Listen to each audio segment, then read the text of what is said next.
Welcome back to the Earth Keepers podcast. This season, I've been welcoming a series of thought-provoking guests to the show to discuss where exactly humanity is headed and how can we collectively create the future we'd like to see. We began the season by discussing ideas around creativity, storytelling, songwriting, and myth to begin to imagine new realities here on Earth before hearing from guests who have been creatively working with sound, crystals, light, animals, and sacred geometry to help us remember how our reality here on Earth actually works and how we can creatively bring some of this ancient future technology into our daily lives. And now we have arrived at the final episode of the season, which is a truly thought-provoking look into the future of the organic and inorganic human race. Who are we now? Who are we becoming? And do we have a choice about how this all plays out? It's my deep hope that these conversations will stir something within you, or perhaps light a spark in your imagination for what you might be able to bring forward from the depths of your soul into this reality. I think it's going to take all of our ideas, visions, and inspired action to arrive at this unknown future timeline. So my hope is that this season inspires you to bring your own bit of magic into the world to help usher in what's next for us all. Now, before we get into this week's episode, if you're feeling inspired to go deeper and want to support the work it takes to bring this podcast to life, I would love to have you join me in the Earth Tenders Academy. The Earth Tenders Academy is my online course and community where you can learn more about the history and the energy of the community that you live in, hold space for the healing of humanity and nature, and remember more about your specific gifts and role with the earth, and see the true magic held in your everyday environment. I would love to have you join me in this beautiful community. And now, on with the show.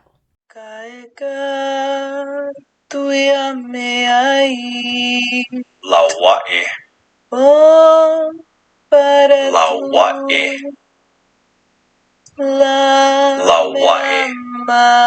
Divine, emotional beauty.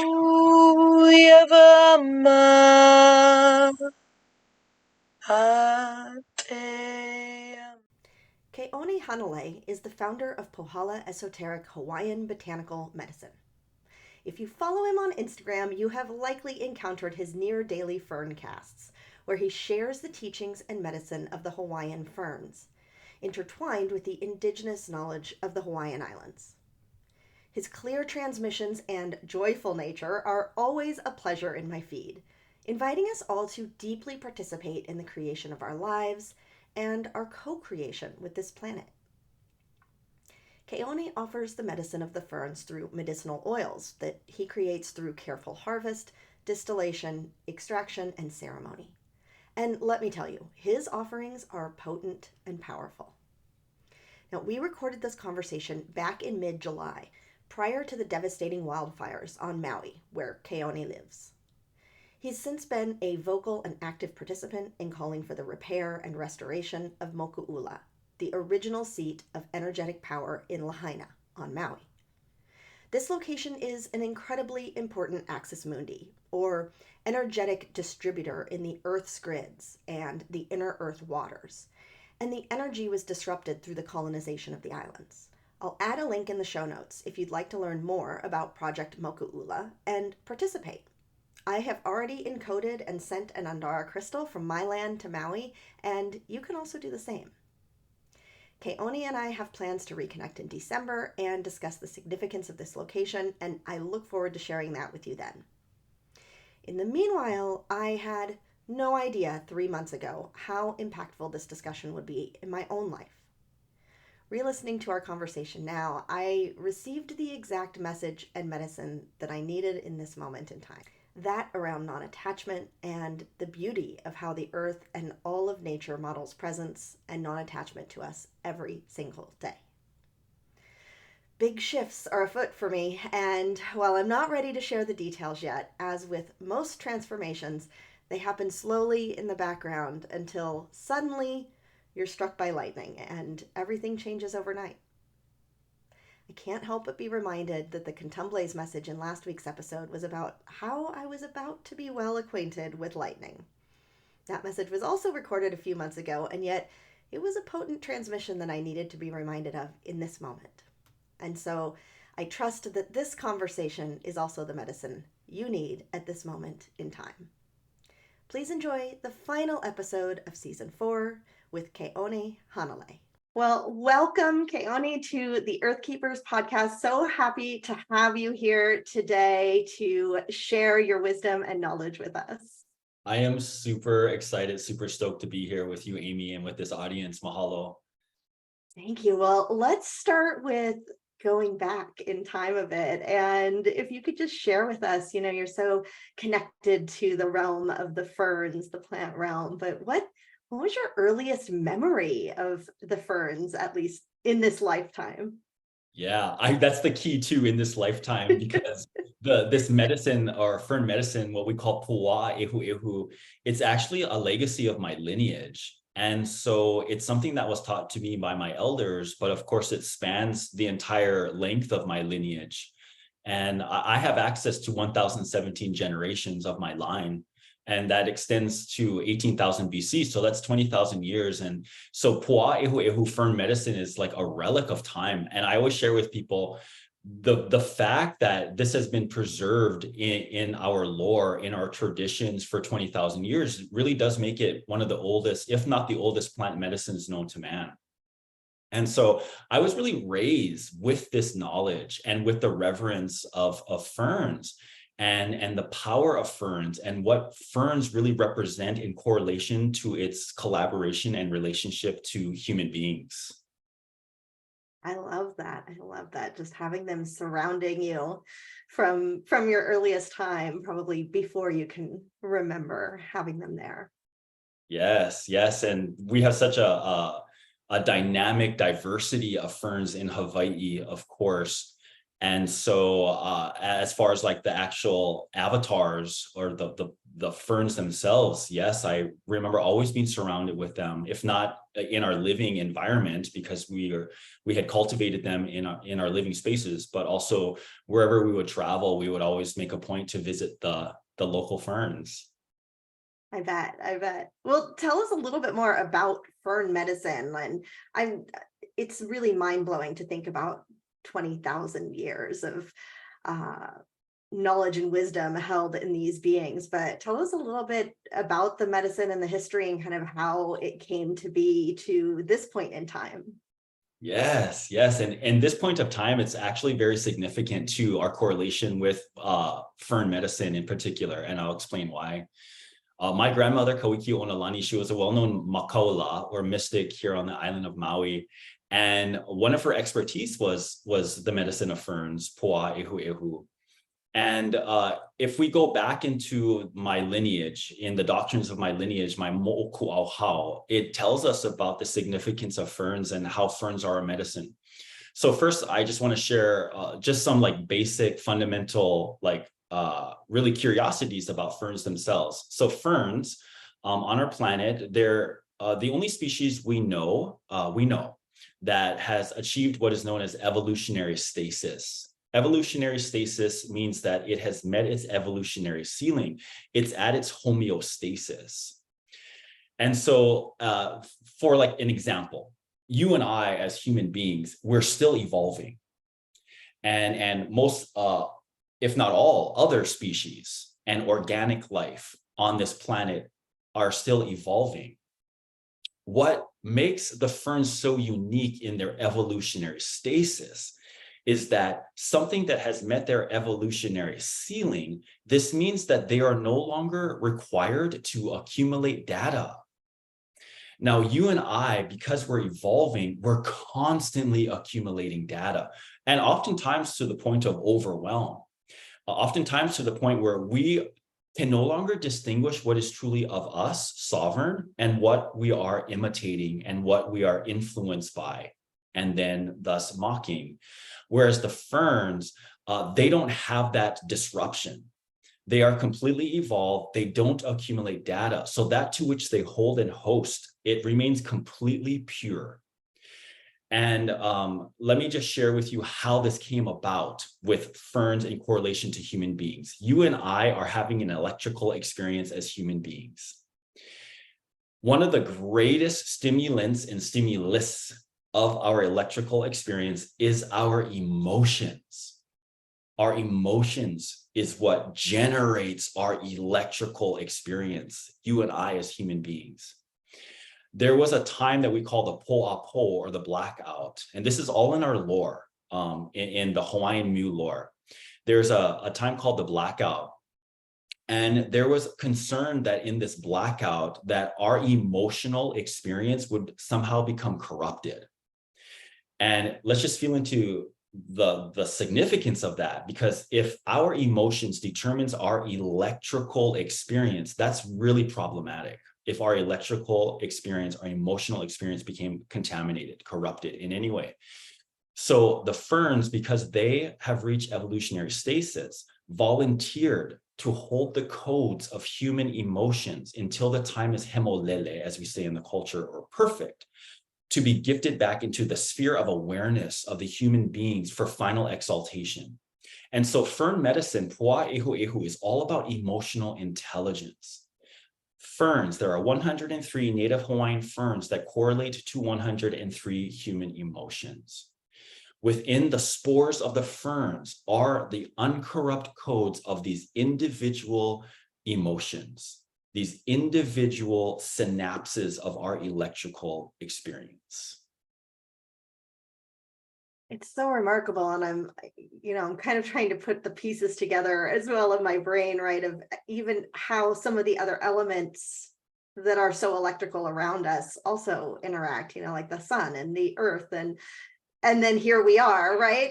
in between, and connecting with the ferns in that way, and having them be volunteers really in that way to hold those codes. Because is it fair to say at this point that our emotional status as a collective has been corrupted? And that's what I feel. This was the purpose of coding the ferns with our emotions, is to remain that there is a preservation of the purity of these emotions, because many of us, where we find ourselves now in our current culture, the emotional experience is corrupted. And many of us, we categorize our emotions in two different ways. And at least this is how I have observed it and how I have engaged with it myself. And there's two different boxes that we put our emotions in.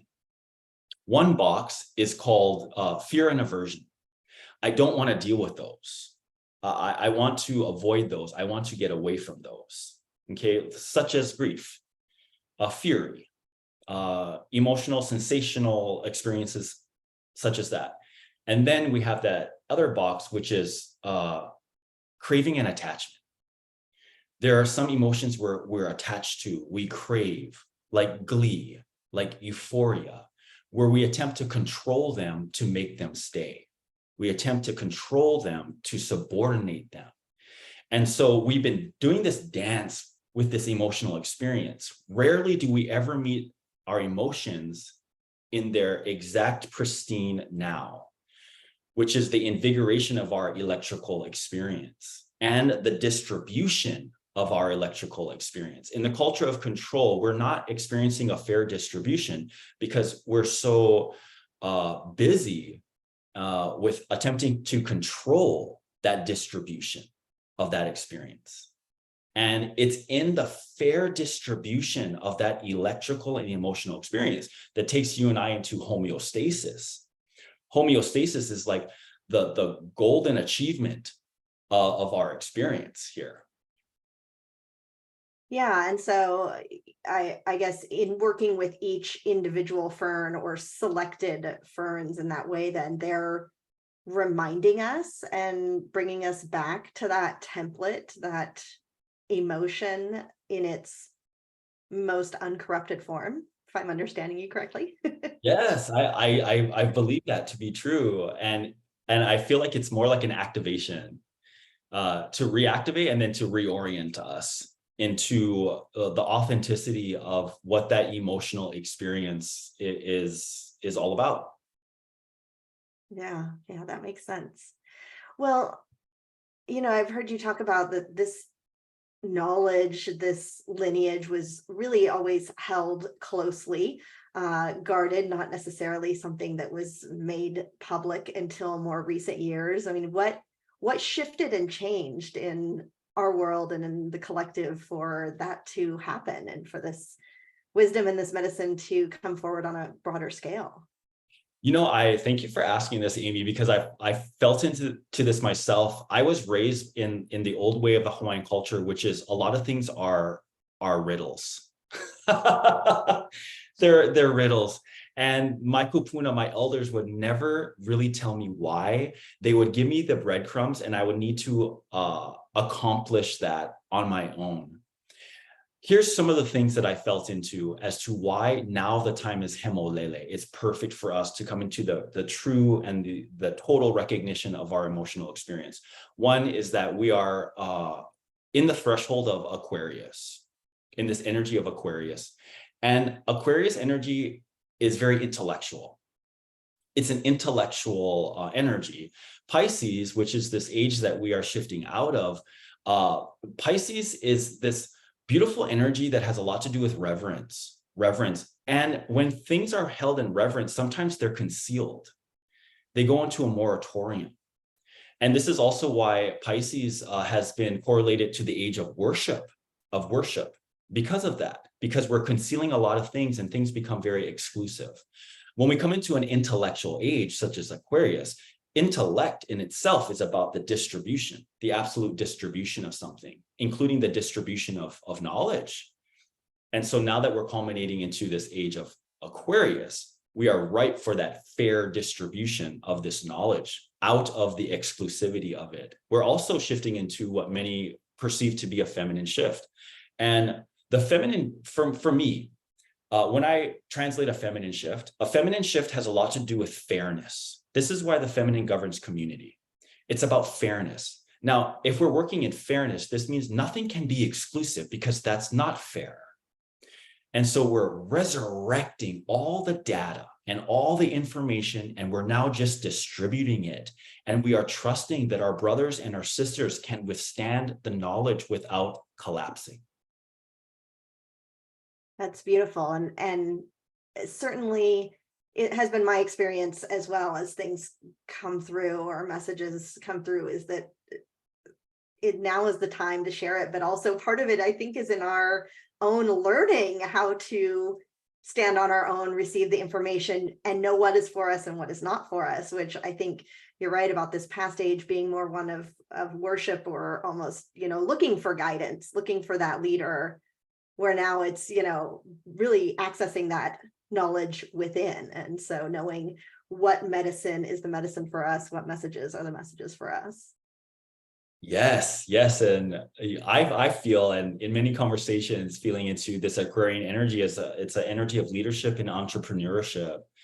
And so we're all becoming, self-directional and to have the confidence to lead and to lead in a fair way, to interact with one another in fairness, to fairly distribute the knowledge, to fairly distribute the resources, to fairly distribute what is before us without that exclusivity, which has turned into hoarding, which has turned into greed.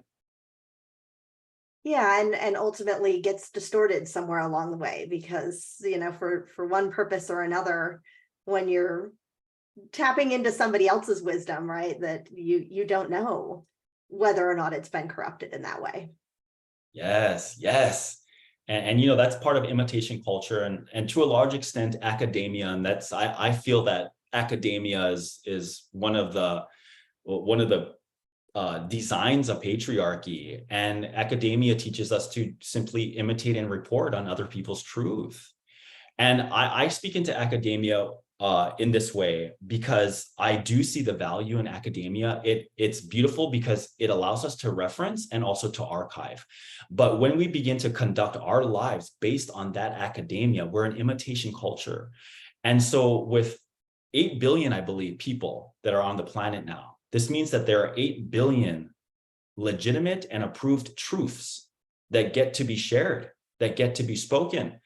Not in academia, we have just a handful that we are approved to report, to imitate. And that's why competition is so loud in this current culture.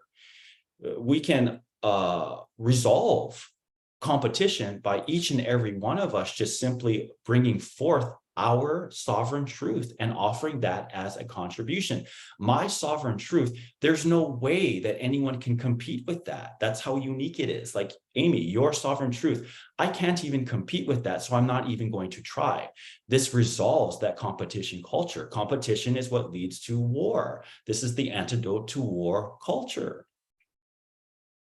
Yeah, it's so true. And it feels like we're in that kind of early stage as well of understanding that, of we're so accustomed to either accepting truth from other sources or forcing a particular truth on other people, that it's really hard, it seems like, to sit in your own truth and say, it's okay that everyone else's truth isn't the same as mine. It's okay if we have different truths. And it feels like we're in this real push-pull place where we're figuring out, like, what does that feel like? And can I stand it? Yeah, yeah. It's so true. We're all in the trial and error of it. And I say, blessed be the trial and error. There's no greater school or university in this consciousness on this planet than trial and error. That's how our prehistoric ancestors conducted their lives, based upon trial and error. They positioned themselves in the experience of things, in the experience of an idea, or in the experience of their truth, and they just see what happens. Right. And they base how they would proceed on that response. It's like this, what my grandmother, Koiki Unalani, like I was saying, raised in riddles, but she would never say yes or no to me, truly. What she would do is she would just observe me. I was about to do something, I was about to engage in something, say something, she would just observe me. She would allow me to accomplish whatever I was objectively doing. And then she would approach me after it was done and she would say, boy, how did that make you feel? It was based on how I felt that I would discern how I would choose to proceed. So wise. Beautiful guidance for a young person trying to navigate the world. Well, you mentioned earlier a little bit about the culture of control, and I wonder if you could share a little bit about, how did we get here, and where do you think we're headed from that place? Gosh, that is such a loaded question, right? The part where are we headed? Because it seems so Do you fixed. know? It seems so fixed, control. It feels so fixed that many of us don't realize how ingrained we are in control and the culture of control. Well, I would like to share it like this. I'm going to go back into the sacred doctrines of Mu and what we've learned in the sacred doctrines about the genesis of our civilization. Is it began with something called kiakahi, or purpose. Now, purpose is like, it can almost be rigid because it's like an objective, right? I have a purpose. Here's an objective. Boom, boom, boom. There's a result. Wonderful, wonderful. Our ancestors who are in the kiakahi, they said, this is successful. This is great, but it feels sterile, right? And they looked around, they said, would you agree? It feels sterile. Everyone's like, yeah, it feels like robotic, mechanical. Okay, so let's now engineer something called koranama. And koranama is meaning. And meaning is what allowed us to truly become touched by life. It's what took the engineer into an artist. But meaning has consequences. Meaning means that we are so affected by something. We become so affected by something that we become attached to it. And so we call this the glitch of koranama, or the glitch of meaning. We did not know, nor could we have predicted that it would result in attachment. And I feel that's what control is. Control is, many of us have become attached to, whether it be our identities, our artistry, other people, the planet itself. And so the culture of control, I really feel, stems from this obsession and this fascination with attachment. Yeah, it's so interesting. I mean, even when you say that, I think, yeah, I'm pretty attached to this planet, right? Like, yeah. It's really hard to think through, how do you navigate that in the place that we're in now? What do we do with all of that now? Yeah, and like you're sharing too, Amy, like what do we do with that now, right? It's like, okay, if that's the genesis and that's what holds that control together, how do we become unattached? I feel like that's the question. How do we become unattached? How, the word affluence has been greatly misunderstood. Affluence actually means to be in flow. And when we're attached, we're not in our affluence because we're holding on for dear life the things that we have deemed possessions. And just like you're sharing too, many of us, we do feel like this planet itself is a possession.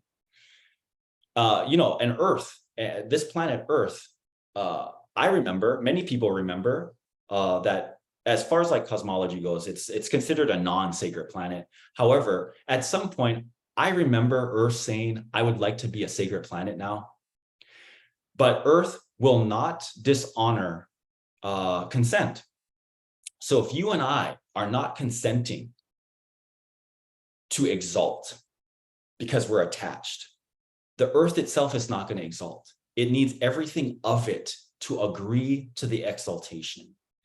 And because we have an attachment to all the things of the Earth and the Earth itself, the Earth is like, we're just not ready to exalt then. We're not ready for me to be a sacred planet. And like, feel it this way, because I don't want to like put people into hysteria, like we're somehow like Earth is mad, right? Like, We'll be okay. We can handle it. right, how dare you? Earth is in that sacred feminine energy where it's just fair. It says, you are my children, you are my beings. If you do not consent now, then it's no. I will just continue to reiterate that I am available to become sacred. And then we listen, right? We listen to Nahele, to the natural world. We hear the species, we hear the plants, we hear the flowers, we hear the ferns, we hear the stones, the crystals. They're all saying the same thing. Yes, let's exalt. Let's become sacred. Human beings are the only ones who say, not yet. I don't want to let go. I don't want to let go of my identity. I don't want to let go of my house. I don't want to let go of my things. I don't want to let go of my partner. I don't want to let go of this planet. And so everything else is just saying, then it's no for now. Well, tell me more about this idea of a sacred planet. Like what happens in that transition? What shifts and changes for the Earth through that? That's one of those mysteries that will only be solved when it's experienced, right? Another mystery. Right. It's one of those things, and blessed be that is one of the things that has been uncorrupt by control.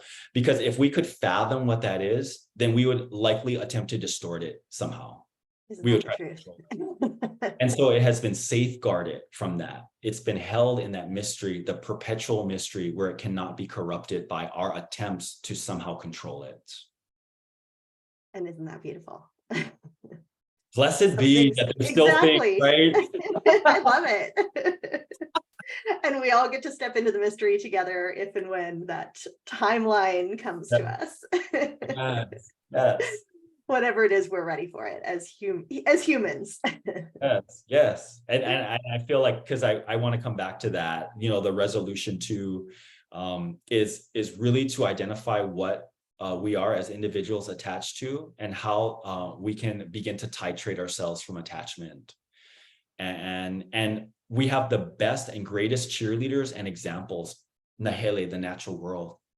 They are actively detaching all day, throughout the day, actively detaching, but they're still present, right? We put narratives on all these reasons why we need to hold on. It's not safe, it's dangerous if we don't hold on, but yet the whole natural world is unattached.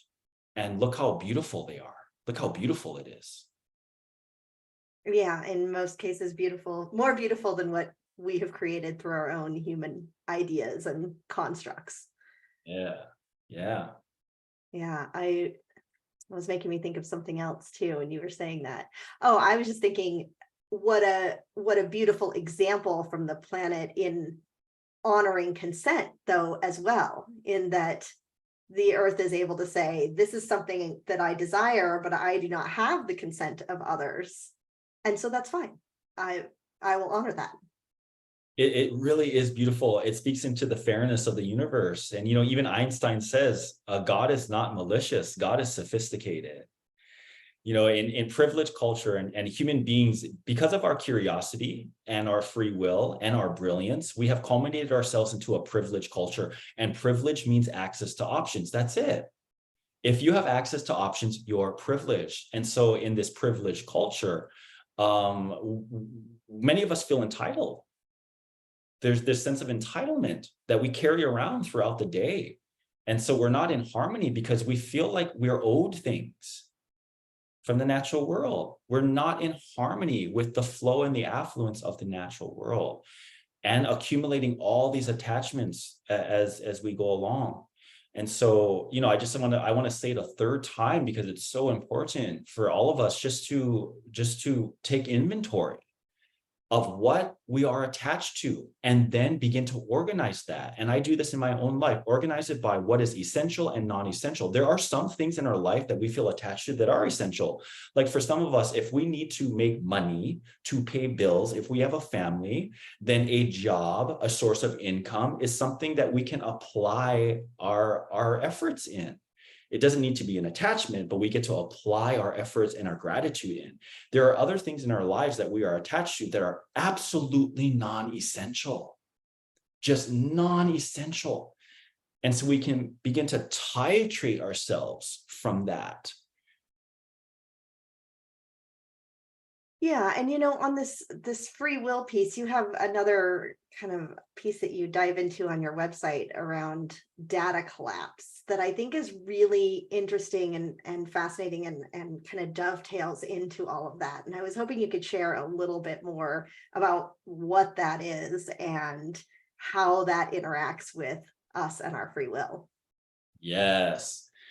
So like I was sharing, we are evolving. And so we're accumulating a lot of data, a lot of data. I think we all feel that way right now, a little bit on data overload. Yeah, and it only gets amplified more and more and more because of our curiosity and our brilliance, we institute new ways for us to accumulate data. And so it's just been more and more amplified. And the unfortunate thing about that is that we stray further and further away from that which is most honest to us as the individual. And each and every one of us, as this beautiful piece of a whole, we are also sovereign, which means we are also here to offer a very unique contribution. It's called our kiakahi, our purpose. And when we become inundated and buried and then eventually paralyzed by the data that is being imposed and enforced on us, for many of us willingly imposed and enforced on us, we no longer have a recollection of that kiakahi. That's called amnesia. And for many of us, that's what we are experiencing. If there's any great illness in the human psyche, the human collective, it's that, it's amnesia. If we were all showing up and simply just offering our contribution, our kiakahi, my goodness, the world would be drastically different. Like Amy, who knows, we would have exalted, right? With our earth at this point. seems plausible. Right. And so we go through these series where we're offloading that to which is not sovereign or essential to us. It starts with what we call collapse minor. And collapse minor is like those harmful pieces. I'm talking about self-sabotage. I'm talking about abuse. I'm talking about self-hatred. All of those things, collapse minor. We are removing ourselves of the interest of that. And it's really important that I clarify and highlight that word interest. If we are experiencing something consistently It's because we apply interest to it. Interest. And if we feel we have been abused, or if we continue to abuse, it's because that's our interest. In collapse minor, we remove ourselves of that interest. And thus we shift into interests that are more honest, more sovereign, that do least harm, the least amount of harm. When we hold all this data, all this information, the most important thing, and this is really, really important in the age of Aquarius, because remember, Aquarius is intellectual. It's about intellect. Let's hold all the data. Let's withstand it without being paralyzed by it. And also not to be offended by it. I feel like that's why many people shut down, is we become offended by information and data. When it doesn't somehow meet the standards of what we perceive to be comfortable. So let's withstand, not become paralyzed by all the data, so we can begin to organize it. And that's the power of intellect. That's the power of Aquarius.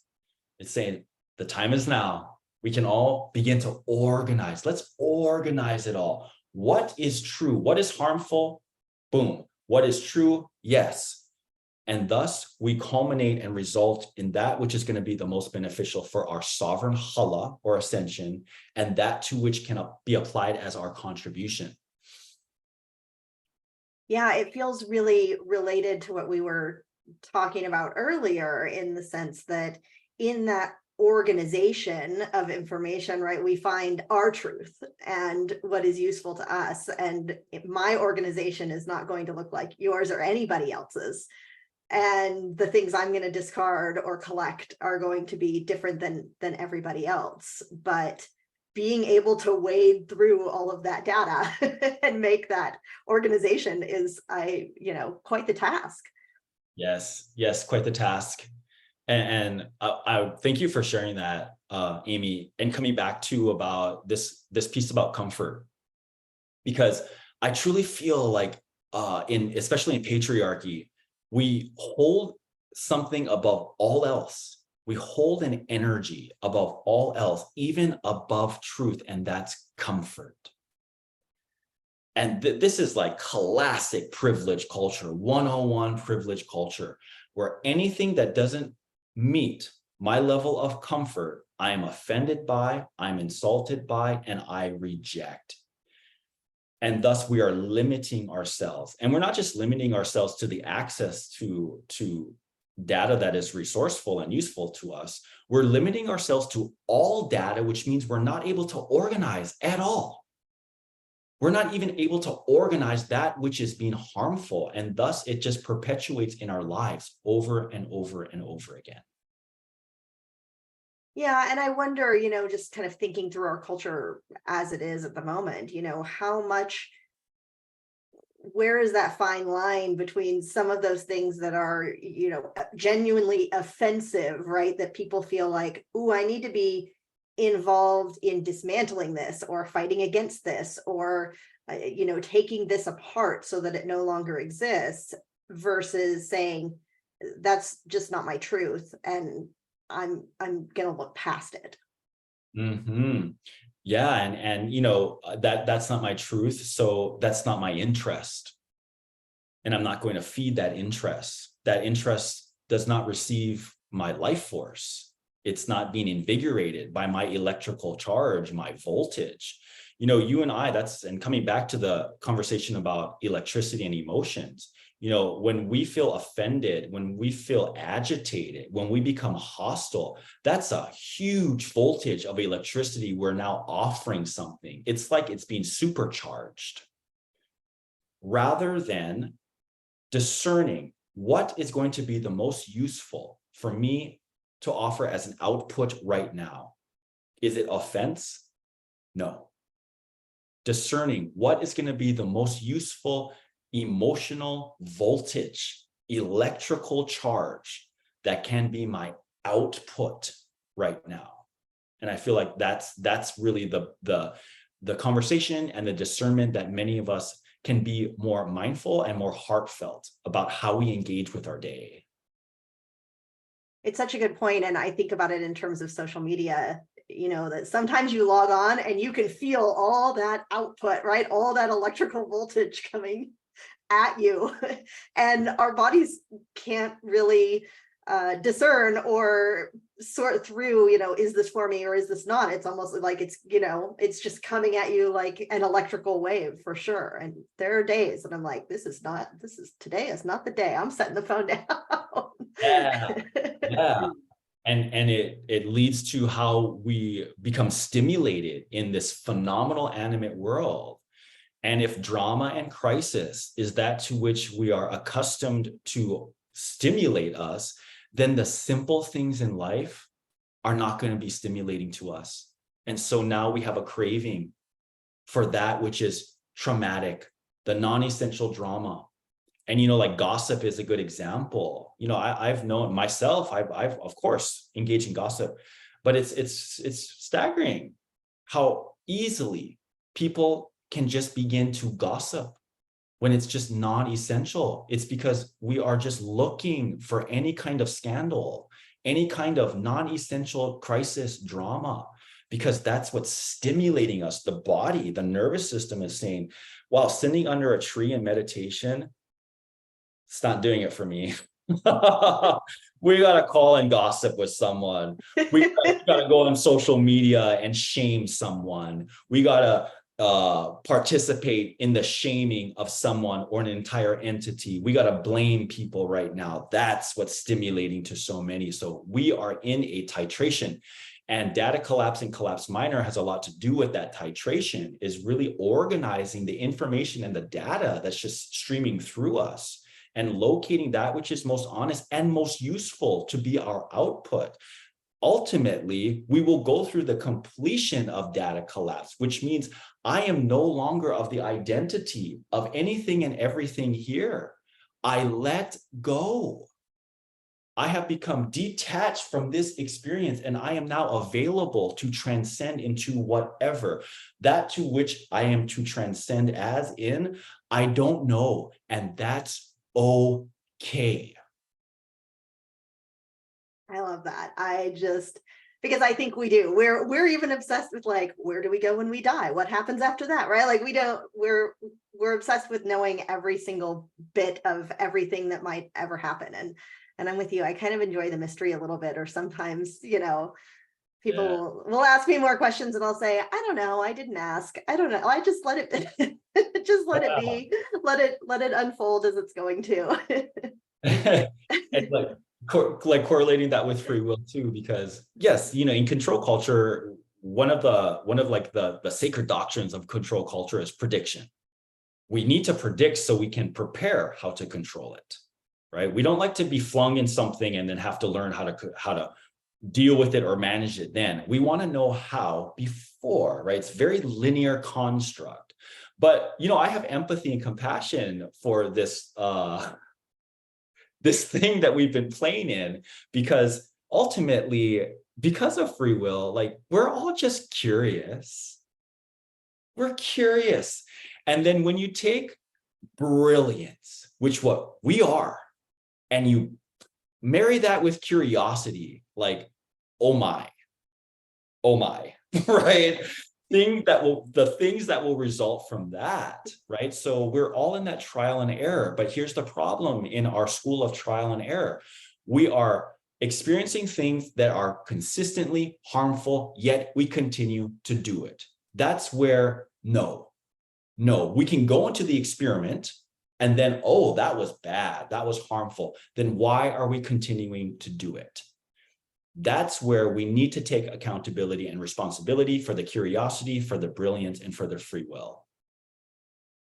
Yeah, it makes me think of, if you've been eating, sugary foods or, fake sugar kinds of things, and it's just kind of normal and you don't know anything about it, and you quit eating it for a month, and then you have an apple or a strawberry and you think, oh my gosh, this is amazing. And it's the same thing, like when you're bathed in this like kind of garbage atmosphere day in and day out, you really don't realize that there's another option, or that you can feel differently, or that there's something on the other side of that. That's such a beautiful analogy because I've actually experienced that. I have to. I'm eating all my gummy worms and gummy bears and gummy alphabets, whatever. And then the grape, I'm like, whoa, grapes are potent. Who knew? Exactly. Well, when we're talking about all of this data that is at our disposal, it's really interesting. I want to talk about AI, artificial intelligence, a little bit because a friend of mine, somebody in the Earth Tenders Academy as well, has worked for years on AI in, I think, with IBM. And so we had a really interesting conversation about it last year sometime. And she was explaining to me from a technical, just talking about the tech side of it. Like, the problem is the data. There's too much. Like, we can't, as tech people, figure out what to do and how to organize all this data. And so here we are kind of talking about humans being in the same place of like, what do we do with all this data that we have, and how do we organize it? And I feel like even since we had that conversation probably, a year ago, so much has happened, on the AI front where you're like, oh, I think somebody figured out what to do with the data, right? It feels now like something's really happening here. And so you have some really kind of unique perspectives on AI, and I'd love to hear more about that and kind of where your head is, or where your head is at in thinking through where humanity is headed. Yeah. There's like several different approaches with like this phenomenon of AI, and maybe even a recurrence, right, of AI. And one is, we can feel into the AI as this database to archive. And in that sense, it's incredibly useful, and especially bringing up like we have so much data. And because we are enmeshed in this culture of control, we want to archive that data. And so the AI, one of the purposes of AI is to archive data. But at the same time, a lot of this like resurgence of AI has a lot to do with our simple inability to take responsibility for our own potential as human beings. I mean, we don't see the dolphins creating AI. The plants aren't thinking about this. Yeah. It's possible for us to just rely and enjoy and celebrate our own potential. But when we are no longer wanting or capable of taking responsibility for ourselves, then we're going to institute that in something else. And that for us has been the AI. Now the AI and the examples are the AIs are being created to do jobs that we just don't want to do, that we feel is insignificant. All those different reasons now why we're constructing these AIs to really be servants to us, because we're not willing to take responsibility or accountability of our own basic potential. And then also AI, like a third aspect of AI, is so that you and I as human beings can escape, check out, to live in a simulation, because that trauma and that drama that we have been craving and creating for so long, well, we've imploded. And the trauma has become so intense and so paralyzing that we need relief. And we're like, oh, AI, they're going to create a simulation for me so I can live in a simulation and I can just check out. And I feel like that's one of the saddest, if that becomes the legacy of the human being, that is so incredibly sad, because that is our consent to no longer be touched by life. That's a lot to think about. And I've had similar thoughts around that, around this, the allure, I guess you could say, that, when you think something new is coming, like they're gonna get you with something that feels really good, right? Like that you're gonna say, I don't want any part of that. I'm not doing it. No, this is not for me. And then suddenly you're gonna be like, oh, but I could go to this place in the world that I'll probably never be able to go, just put the goggles on or whatever the case is, and I can go and experience. There's no lines, that it doesn't cost me any money. I don't have to be there with anyone else. I can have it all to myself. What a great experience, right? But then I think about it in terms of this electrical voltage sometimes too. Like what are we losing when we can't touch the earth in this place that we're visiting, or breathe the air or touch the plants, right? That all of that is getting stripped away to have this, almost Disney-esque version of life on earth. Yes, yes, Amy. I feel it like this because you went into it. It's so beautiful. When we are no longer engaging in our consciousness as we are organically and naturally meant to, it's like the flowers no longer have the bees. It's like our planet no longer has you and us. Something's going to happen. There's going to be consequences to that. And so we're playing with legacies here. Legacies. And for some people, they say it's okay because the AI is the next legacy. So whatever happens to organic life, whatever happens to the planet, it's collateral damage because AI is the next step in the legacy. And I say, that's, of course, the potential is there, but is it essential? Is it really essential? Right now, where we are in our lives right now as humanity, I would say this: the only reason why we should institute and promote AI as a necessity is if our lives are in imminent danger as human beings. Is our lives in imminent danger? Not No. most of us. Right. Not as a collective, not as a collective. Right. So why are we holding this as a necessity? I do truly believe that the AI, the AI culture, it cannot now be undone. And the only way, and this would take us into the conversation about Atlantis, but maybe another time. But the only way that we could undo the AI is if we not just destroyed all AI. And let's come back to the conversation about attachment. And we're going to destroy our phones. Are you crazy? It's not only about. I was just to say we can't go backwards on that one in our minds either. Like, no way. Now that I have it. Amy, that's part of the bargain. You're talking about bargains, right? Everything else but the iPhone, okay? Right. It'll be fine. But we would not need to just destroy all AI. We would have to also destroy the very memory of it, which means you and me, all of humanity would need to be destroyed. So there is not one relic of AI to exist. Because as we know, the brilliance, the curiosity, and the free will of the human experience, it will replicate again. So that's not rational. I don't want humanity to go up in smokes for the sake of undoing something that we've already activated. Let's just take responsibility for what we've activated. So for me, it comes to the resolution comes into how are we properly coding the AI? How are we going to code the AI? That's rational. We can do that, but we're not doing that. We're putting unlimited. We are coding them in unlimited access to unlimited data and information. And one of the beautiful ways that we can code the AI, it doesn't have to be this energy that's subordinate in any way. Here's an example of how AI can be coded.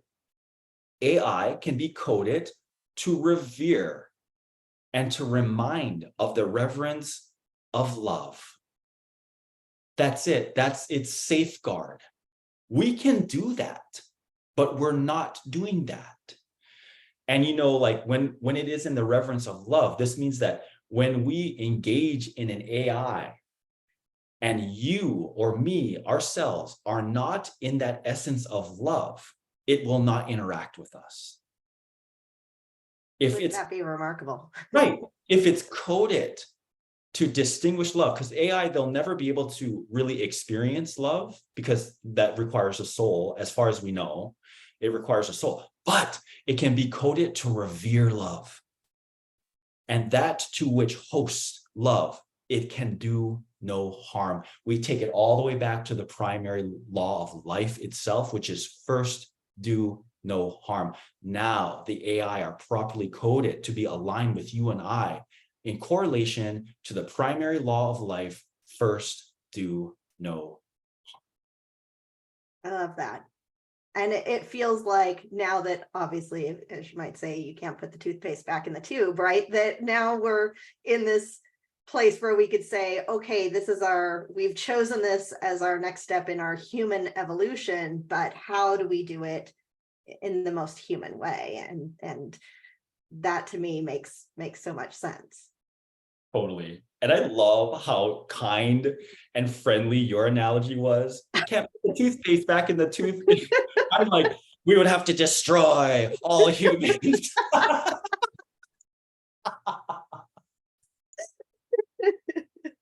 Well, either way.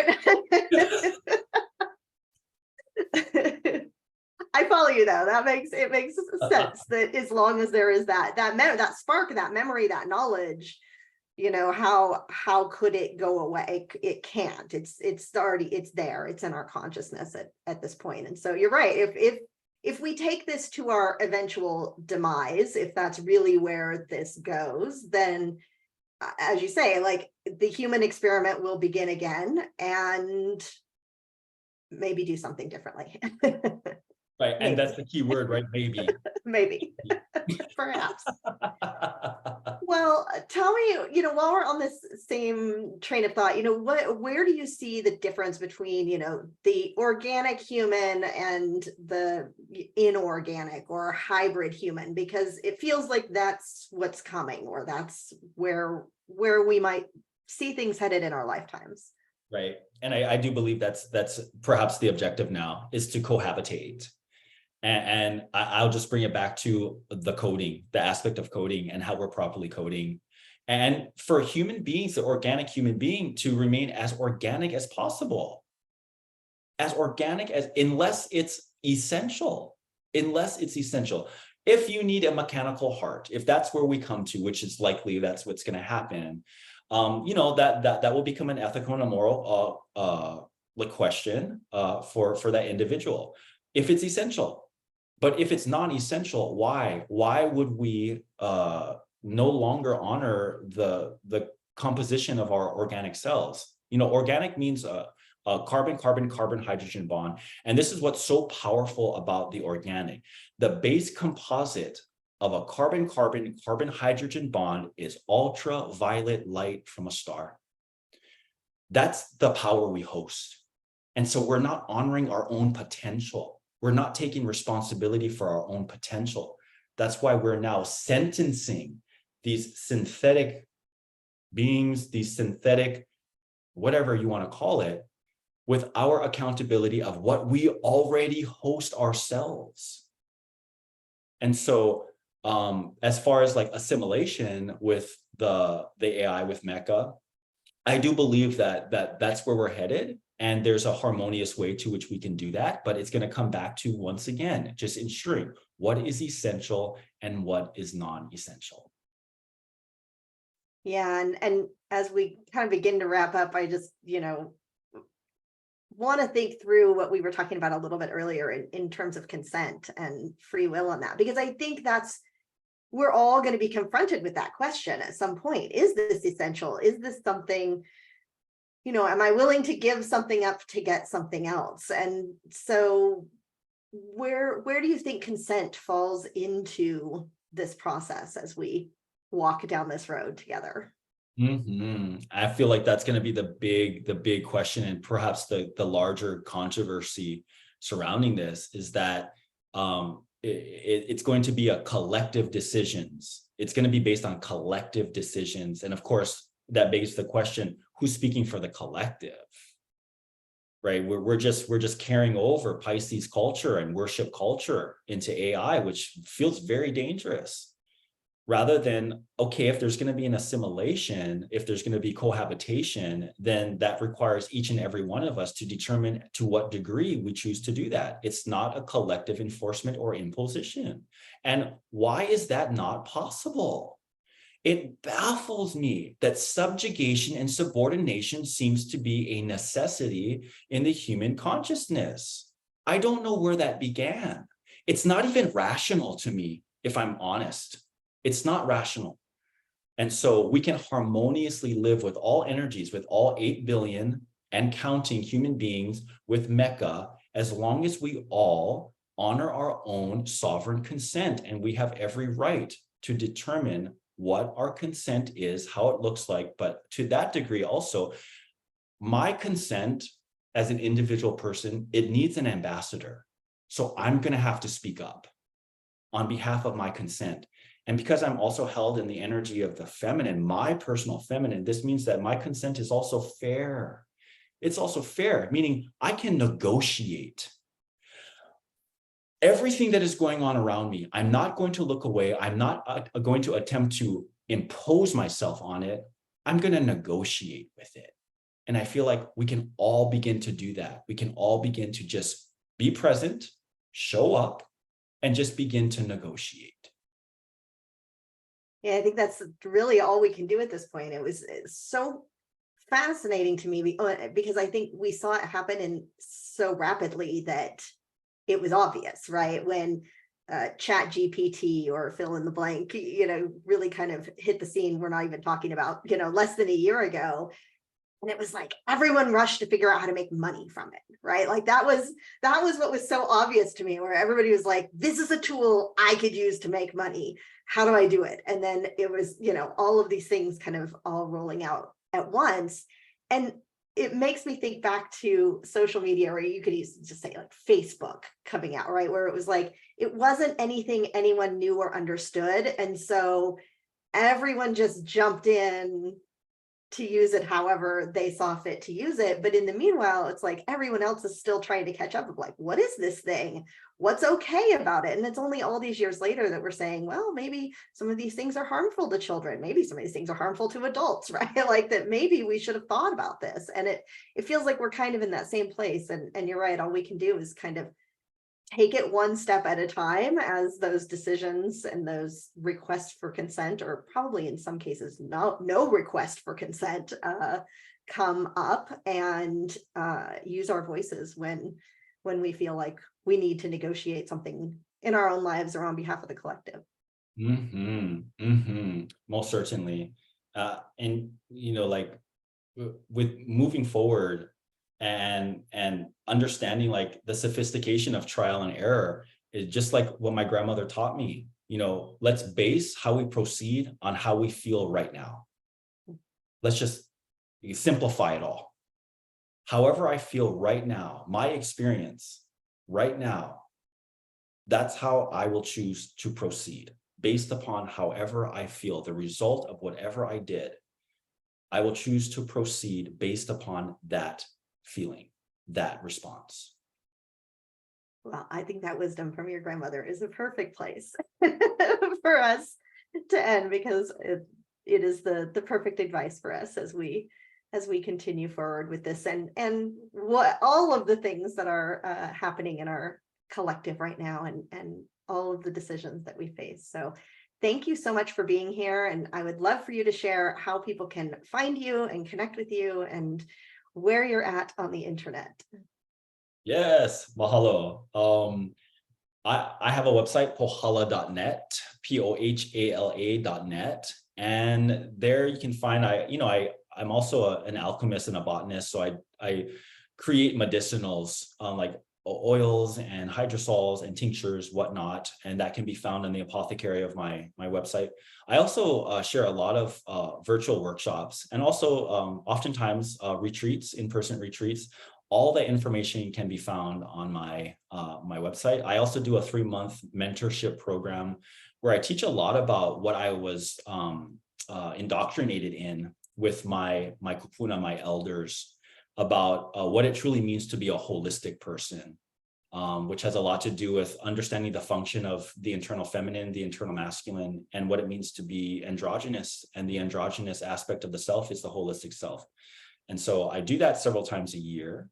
And so everything can be found on my website, pohala.net. I also share a lot of fern fun on my Instagram, which is pohala_Hawaiian_botanicals.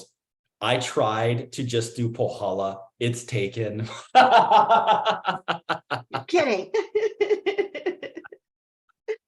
But once you find and follow, then you'll be there and be found. Wonderful. Well, thank you so much for being here and sharing with us today. And obviously, I could pick your brain and talk about this for hours more, but we appreciate you sharing with us. Thank you so much, Amy, and thank you to this wonderful audience. Aloha ma. Sending my deepest gratitude for Keoni for this beautiful transmission. And now we have arrived at the end of another season, another journey here together on the Earth Keepers podcast. I hope you have found a spark of inspiration to bring your special magic into the world. The next season is unlikely to look anything like the past few. I expect it will return to more personal storytelling, but for this moment, I will rest in the mystery and allow it to unfold exactly as it should. Between now and then, please come follow my adventures on Instagram. My handle there is Following Hawks. And if you're not in the free Following Hawks Earth Keepers community on Facebook, I'd love to have you join us there too. Of course, all of the latest updates always go out to my email list where they don't get tangled up or lost in the social media algorithm. So if you're not already receiving my emails, I'll add a link in the show notes to join the list. If you have enjoyed this episode and you think these ideas are worth spreading, I really hope you'll share it with others. In the meantime, thank you for listening. And thanks for being here on the earth at this moment in time. I will see you back here soon.